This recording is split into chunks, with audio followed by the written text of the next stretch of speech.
स्वागत है हमारे चैनल में फियर इज बैक। तो दोस्तों चलिए चलते हैं आज की कहानी की ओर। आज की कहानी हमें हमारे एक मित्र महेश जी ने भेजी है, तो आइए इस कहानी को जानते हैं।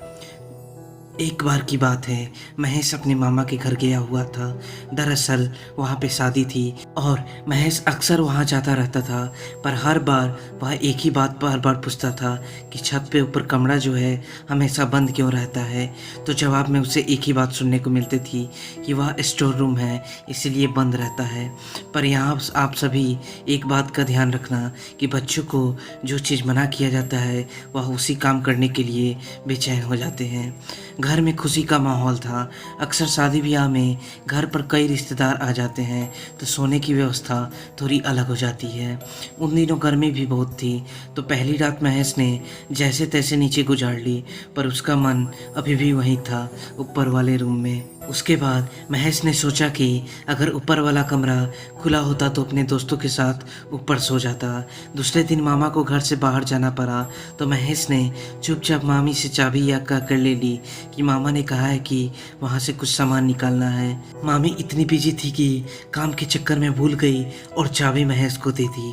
महेश चाबी लेकर खुश तो बहुत था, पर यह नहीं जानता था कि वह क्या करने जा रहा है। आखिरकार गलती उसकी भी नहीं थी, बच्चे अक्सर ऐसा ही करते हैं। महेश ने जल्दी से जाकर ऊपर कमरे का दरवाज़ा खोला। अंदर कुछ भी नहीं था, बस एक चारपाई रखी थी और पूरा कमरा बाहर के मुताबिक हल्का ठंडा था, जबकि बाहर बहुत तेज़ धूप थी।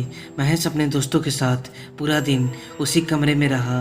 कई बार उसके दोस्तों ने यह बताया कि खिड़की बार बार खुद बंद हो जा रही है, तो महेश ने कहा कि हवा चल रहा होगा। धीरे धीरे रात घिरने लगी और महेश नीचे चला गया यह चेक करने की कहीं मामा को पता नहीं चल गया, पर मामा तो रिश्तेदार के पीछे लगे हुए थे। महेश चुपचाप ऊपर के कमरे में जाकर लेट गया और तब तक मेरे दोस्तों को भी नींद आ गई थी। पर अचानक मुझे ऐसा लगा जैसे किसी ने मेरी चादर खींची हो। मैंने नींद में ही चादर ऊपर खींच ली। मैं जानता था वह मेरे दोस्त मेरे साथ खेल रहे थे।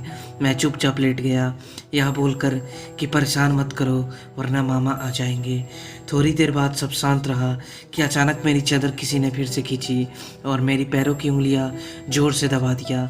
मैं बोलता रहा कि मत करो प्लीज़, सोने दो, कि तभी एक सफ़ेद परछाई मेरे मुंह के सामने आ गई और मैं ज़ोर से चिल्लाया।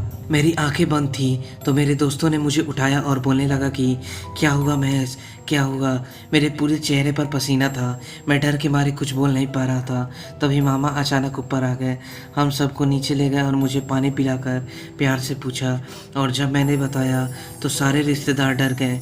और फिर मामा ने बताया कि उस कमरे में एक किराएदार रहता था जिसने फांसी लगा ली थी, और वह आदमी बुरा नहीं था, बस चुपचाप रहता था, इसलिए शायद आज तक उसने किसी को नुकसान नहीं पहुंचाया।